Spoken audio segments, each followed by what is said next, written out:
जलालुद्दीन उर्फ छांगुर पीर के काले कारनामों पर छांगुर पीर धमकी कांड का सीसीटीवी अब वायरल हो रहा है। तो वहीं छांगुर पीर और गुर्गे की गुंडागर्दी अब इस वीडियो के माध्यम से सामने आई। वीडियो में धमकाते छांगुर बाबा, पीर और गुर्गे नजर आ रहे हैं। जलालुद्दीन उर्फ छांगुर पीर के काले कारनामे लगातार सामने आ रहे हैं। अब एक सीसीटीवी फुटेज इस दौरान देखने को मिला जिसमें छांगुर पीर उर्फ जमालुद्दीन, एमन, रुजवी और सगीर एक व्यक्ति के यहाँ धमकी देने के लिए पहुंचे। ये वीडियो उसी घटना का है। इस वीडियो में आप साफ तौर पर देख सकते हैं कि किस तरीके से छांगुर पीर और उसके गुर्गे जाते हैं और धमकाते हैं। फिर जब वो पीड़ित कोतवाली उतरौला आया तो उसकी शिकायत नहीं सुनी गई और जलालुद्दीन इस मामले में बयान देते हुए फिरता नजर आ रहा है और कथित तौर पर पीड़ित व्यक्ति के ऊपर रंगदारी का मुकदमा लिखवाने के लिए तैयार हो गया।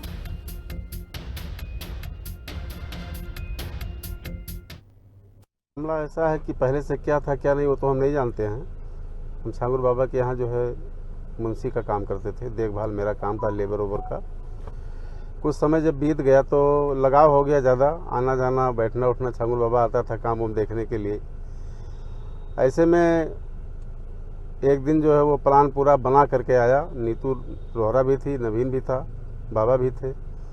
अचानक ऐसे बुलाया कमरे में और कहने लगा कि जो है हरजीत एक काम करो कि तुम धर्मांतरण कर लो, तुम्हें पैसा मिलेगा, इज्जत मिलेगा, शोहरत मिलेगा। ये नवीन को देख लो, नीतू को देख लो, आज कितने ऐसो आराम से लोग ज़िंदगी काट रहे हैं। हमने कहा बाबा आप ये क्या कह रहे हो? बोले देखो जिस बजरंग बली की पूजा करते हो, जिसके माँ बाप का पता ही नहीं है, उसकी पूजा कर रहे हो, इस्लाम धर्म अपना लो। हमें अवॉइड कर गए। उस दिन हम नहीं कुछ बोले। दो तीन दिन के बाद फिर हमको जो है प्रेशर डाला। वो ऐसे जब हम पागल हो गए एकदम, तो हमने बाबा से झगड़ा किया। इतने में नवीन जो है हमारे ऊपर टूट पड़ा। हालांकि मारा नहीं लेकिन टूट पड़ा। वो बोला जान से मरवा देंगे। हमने कहा मैं इधर उधर हल्ला मचाऊंगा, सबसे कहूंगा कि तुम ये सब कर रहे हो। बोला जान से मरवा दूंगा। उसके बाद वहाँ से हम भागे तो थाने पे गए। तारीर हमने थाने पे दिया लेकिन कोई सुनवाई नहीं हुई। यहाँ से भाग के हम बलरामपुर गए, वहाँ भी कोई सुनवाई नहीं हुई। हमारी मुलाकात इनसे हुई है काम कराने के उसमें संबंध में। इनको मकान बनवाना था, वहाँ से हमारी इनकी मुलाकात 2019 से हुई है। उसके बाद काम करते रहे, पेमेंट देते रहे, ठीक ठाक लगते रहे। जब बीच में इनका धर्म परिवर्तन का पोल खुला कि ये लेबरों को धर्म परिवर्तन कराना चाह रहे हैं, वहीं से हमारा इनका विवाद हो गया। वहीं पे हमारा इन्होंने पेमेंट रोका, वहीं से हमारा इनका झगड़ा चालू हुआ, वहीं से मुकदमेबाजी शुरू हुई और इतने मुकदमे हो गए कि हम बिल्कुल तबाह बर्बाद हो गए। लेकिन हम इनसे लड़ने में पीछे नहीं हटे। हम कसम खा लिए थे कि हमारी जान भी चली जाएगी तो भी मैं नहीं न्यूट्रल होऊंगा, मैं जब तक बाबा के अपराध को दुनिया के सामने ला के रख नहीं दूंगा। सरकार का, शासन प्रशासन का बहुत बड़ा एहसान है हमारे ऊपर, जो इनके काले कारनामे पे ध्यान दिया और इन पे कार्रवाई शुरू की। छांगुर बाबा के यहाँ हम झाड़ू पोछा का काम कर रहे थे और उसके बाद छांगुर बाबा कुछ दिन 6-7 महीना काम किए। उसके बाद वो बोले कि अपना धर्म परिवर्तन बदल दो, हम तुमको इतना पैसा देंगे, तुम्हारे बच्चे का शादी हो जाएगा, तुम्हारे बच्चे का बिल्कुल अच्छे से रखेंगे, तुम्हारा घर बन जाएगा, गाड़ी हो जाएगा। और उसके बाद में यहाँ बोले कि तुम्हारा भी ज़िंदगी संवर जाएगा। तो हम कहें बाबा ये नहीं हो पाएगा हमारा। हम धर्म परिवर्तन, हमारा सनातन धर्म चल रहा है। हमारे दादा और हमारे बाबा, हमारे आजी सब भगत थे। हम ये काम नहीं करेंगे। तो हमको बोले कि अगर नहीं करोगे, इतना इतना पैसा तुम्हारे पास हम खर्चा किए हैं तो तुमको गोली से मार दिया जाएगा। तो आगे बढ़ते हैं सरस्वती से, जहां छांगुर बाबा के नेटवर्क का खुलासा। छांगुर बाबा के खतरनाक नेटवर्क का भंडाफोड़ होता हुआ नजर आया। इकौना नगर पंचायत में 2019 से चल रहा था अवैध मदरसे में भी 300 से अधिक लड़कियों के होने की पुष्टि सामने आई है। मदरसे से लड़कियां कहाँ गई किसी को अभी तक फिलहाल नहीं पता चला। तो वहीं एसओजी और प्रशासनिक टीम की दबिश इस दौरान जारी है। लगातार दस्तावेज जब्त भी कर लिए गए, जांच लगातार की जा रही है। संचालक सैयद सिराउद्दीन गिरफ्तार भी इस दौरान किया गया। तो आपको बता दें कि पूछताछ में जुटी पुलिस 3 मई को प्रशासन ने मदरसा सील कर एजेंसियों से निष्पक्ष और गहराई से जांच की मांग की थी। तो देखिए छांगुर बाबा के लगातार उन पर कार्रवाई हो रही। कोना में 2019 में लगातार मदरसे का मामला भी सामने लाइन कटवाए हो दिनेश की वैसे।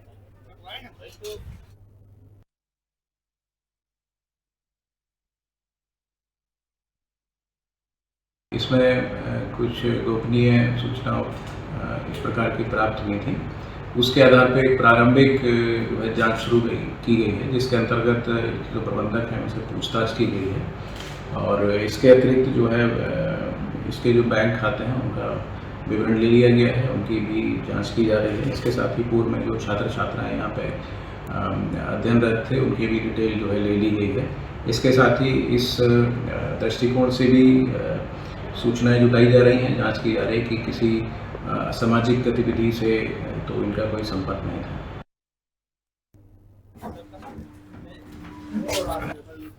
लाइन कटवाए हो दिनेश की वैसे।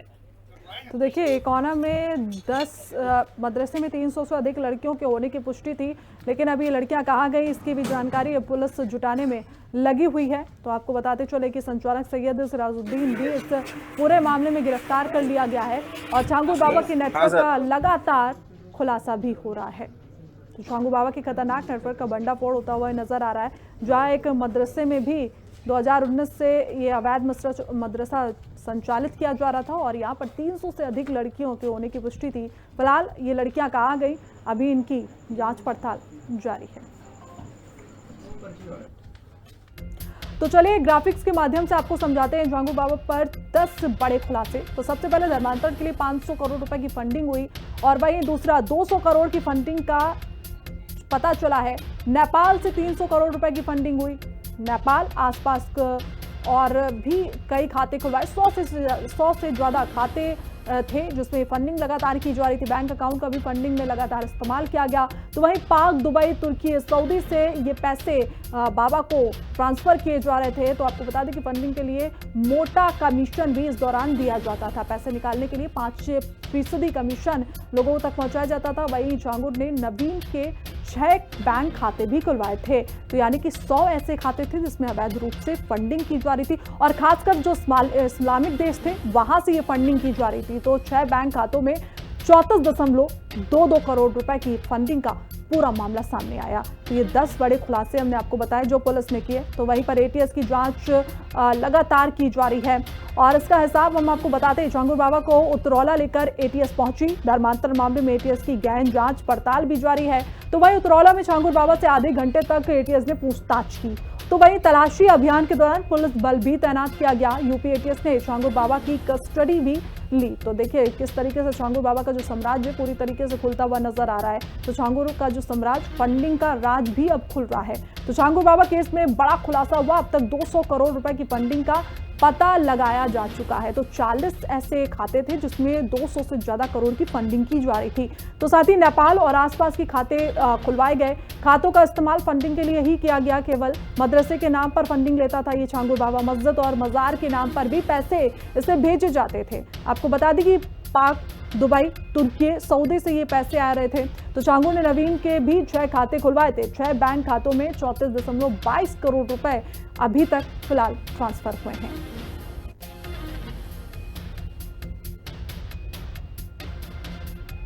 तो देखिए हमारे साथ हमारे सहयोगी जुड़े हुए हैं लालचंद लखनऊ से, प्रदीप श्रीवास्तव भी हमारे साथ सरस्वती से जुड़े हुए हैं, योगेंद्र त्रिपाठी भी बलरामपुर से हमारे साथ जुड़े हुए हैं। सबसे पहले लालचंद की ओर रुख करेंगे। लालचंद देखिए लगातार रोज एक ना एक खुलासे हो रहे थे। अभी तक इसकी संपत्तियों को जब्त किया गया और बाहर से अभी तक जो फंडिंग हुई है वो पूरी 200 करोड़ की बताई जा रही है लगभग। देखिए आपको बता दूं कि धर्मांतरण का एक बड़ा खेल लखनऊ से कहें या कहें उत्तर प्रदेश के बलरामपुर से या आजमगढ़ की बात करें या ये कहें कि नेपाल से सटे तमाम ऐसे जिले हैं जहां से जो है एक बड़ा नेक्सस चलाया जा रहा है। यहाँ तक कि अन्य उत्तर प्रदेश के साथ अन्य राज्यों में भी इसका धर्मांतरण का जो नेटवर्क है वो फैला हुआ था। इसके साथ ही देश विदेशों से भी जो है इसका नेटवर्क धर्मांतरण का चलाया जा रहा था।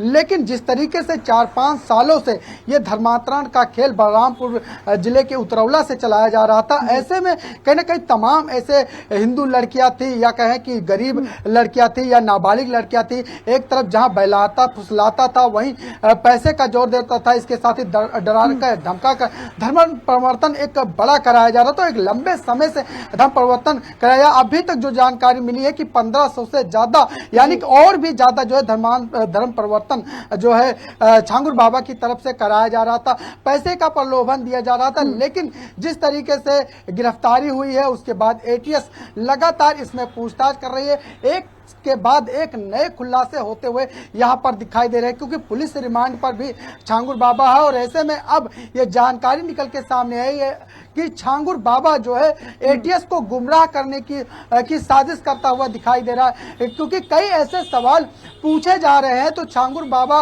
उसको जो है गलत तरीके से पेश करता हुआ दिखाई दे रहा, सही तरीके से जानकारी नहीं दे रहा। यहाँ तक कि ये भी जानकारी आई है कि जो विदेशी फंडिंग के बारे में पूछा गया तो उसने कहा कि हम धर्म के प्रचार प्रसार के लिए ये पैसा मेरा आता था, हम धर्म परिवर्तन नहीं करते थे, हम धर्म का प्रचार करते थे। इसके साथ ही अभी तो जो जानकारी लालचंद्र के लोगों को धमकी दी जा रही है, लोगों पर एफआईआर दर्ज कराई जा रही है लगातार। योगेंद्र भी हमारे साथ जुड़े हुए हैं। योगेंद्र, मदरसे की जो जानकारी सामने आई, वहां पर लगभग 300 लड़कियां पढ़ती थी या वहां पर मौजूद थी, उनके बारे में क्या कुछ पता चल सका है? 300 लड़कियों में से कोई भी लड़की अभी तक मिली है क्या? वो जो वहां पर लड़कियां मौजूद थी उनका धर्मांतरण कराया गया था या इसी धर्म से थी वो? देखिए श्री, जो है ये कह पाना तो अभी मुश्किल है कि जो है कि धर्म से थी। फिलहाल इकोना और इकोना की जो एटीएस इकाई है, यानी कि जो बहराइच की एटीएस इकाई है, वो लगातार इस पूरे मामले पर अपनी नजर बनाए हुई है। इकोना में कुछ जांच पड़ताल की गई है, जिसमें एक मदरसा जो बाबा के गुरुओं के द्वारा संचालित किया जाता था उसे पकड़ा गया है, और उसके विषय में अभी पुलिस जो है जांच पड़ताल कर रही है। तमाम एसटीएफ और लोकल पुलिस और लोकल इंटेलिजेंस की यूनिट वहां पर जो है तमाम चीजें कर रही है। वहीं अगर हम बलरामपुर की बात करें तो बलरामपुर में एटीएस की यूनिट जो है डेरा डाल के बैठी हुई है।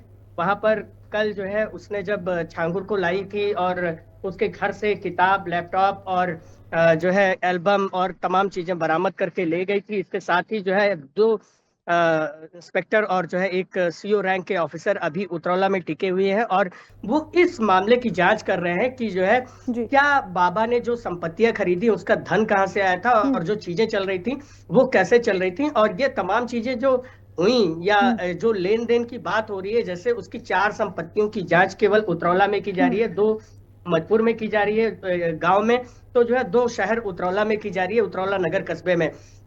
तो इस तरह से अगर जिला प्रशासन के सूत्रों की माने तो कुल 25 संपत्तियां ऐसी हैं जिनमें कैसे लेन देन हुआ, कैसे तमाम चीजों को किया गया और किससे जमीन की खरीद फरोख्त की गई, किससे जो है इस तमाम चीजों को जो है पैसा किस माध्यम से ट्रांसफर किया गया और कितना पैसा ट्रांसफर किया गया। क्योंकि सूत्रों के अनुसार जानकारी ये निकल के आ रही है कि बाबा को अगर कोई जमीन पसंद आ जाती थी तो पहले वो पैसे का प्रलोभन देता था, अगर पैसे के प्रलोभन से तमाम चीजें नहीं हो पाती थी तो वो उसके गुर्गों के द्वारा जो है उसे डराता धमकाता था, और अगर उससे भी नहीं मानता था तो फर्जी मुकदमे और अवैध रूप से जबरन कब्जा करने की जो है वो कोशिश करने लगता था। तो इस तरह से तमाम चीजें सामने आ रही हैं। तमाम तरीके की चीजों का वो इस्तेमाल करता था, किसी भी तरह साम दाम दंड भेद हर चीजों का इस्तेमाल करता था। प्रदीप भी हमारे साथ जुड़े हुए हैं। प्रदीप, लेकिन देखिए जिस तरीके से अब लोग सामने आ रहे हैं, बहुत सारे ऐसे लोगों के हमने बयान सुने जो बता रहे थे कि बहुत कोशिश की, धमकी देता था धर्म करवाने के लिए, धर्म परिवर्तन करवाने के लिए, लगातार बाबा लोगों को मारने की भी धमकी देता था,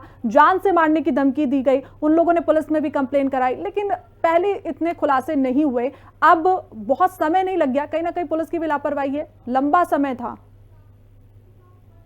बिल्कुल, आपको बता दें कि बलरामपुर के बाद अब भी छांगुर बाबा का जुआ होने का मामला सामने आया है। छांगुर बाबा का तार यहाँ तक नगर पंचायत इगौना में पहुंचा है। नगर पंचायत इगौना में 2019 से मदरसा संचालित था जिसका नाम जामिया इस्लामिया था, और इस को प्रशासन द्वारा उसको जिस तरह से योगी आदित्यनाथ का सख्त आदेश था कि अवैध मदरसे पर चला करके उससे कार्रवाई किया जाए, उसी दरमियान इसको भी सील कर दिया गया था, नोटिस चप्पा कर दिया गया था। लेकिन धीरे धीरे मामला सुर्खियों में ये आया कि जब एटीएस ने छांगुर बाबा को वहां से गिरफ्तार किया तो फिर मामला निकल करके आया कि छांगुर बाबा के तार इनसे भी जुड़े हैं। जो सिराजुद्दीन है, जो मदरसे का संचालक है, गुजरात का रहने वाला है, और ये 2019 से यहाँ मदरसा चला रहा है। धीरे धीरे प्रशासन ने मदरसे को सील किया और एटीएस और पुलिस की जिला प्रशासन लग गई। इसके बाद अब उनके दस्तावेज मंगाने में जुट गई है। सीलिंग के बाद जो 300 लगभग छात्राएं बताई जा रही हैं तो वहाँ मौजूद थी। इसके बाद जब सीलिंग हुई तो उस संचालक ने उन लड़कियों को रहस्यमय तरीके से गायब कर दिया, और न तो उनका कोई डाटा मिल पाया न कुछ। अब प्रशासन हरकत में आया और प्रशासन ने उसका डाटा खंगालना शुरू कर दिया है। आज सैयद सिराजुद्दीन जो संचालक था मदरसे का, उसको गिरफ्तार कर लिया गया है। स्थानीय पुलिस और जिला प्रशासन द्वारा कड़ाई से उससे पूछताछ की जा रही है और कुछ जाते भी मिले हैं जिसको बारीकी से जांच पड़ताल भी की जा रही है। बिल्कुल प्रदीप, देखिए लालचंद आपके पास आ रही हूँ। ये इतना बड़ा खेल इतने लंबे समय से चल रहा था, मदरसे की भी बात हो रही थी, 300 लड़कियां वहां पर पढ़ रही थी और 2019 से वो मदरसा संचालित था और ऐसी खबरें भी सामने आ रही कि वो भी अवैध था, लेकिन पहले कभी कोई कार्रवाई नहीं हुई क्योंकि जितनी भी संपत्ति उसकी जब्त हुई है सारी अवैध थी, सभी सरकारी भूमि पर सबका निर्माण किया गया था। पीडब्ल्यूडी विभाग किसी ने भी पहले ध्यान नहीं दिया।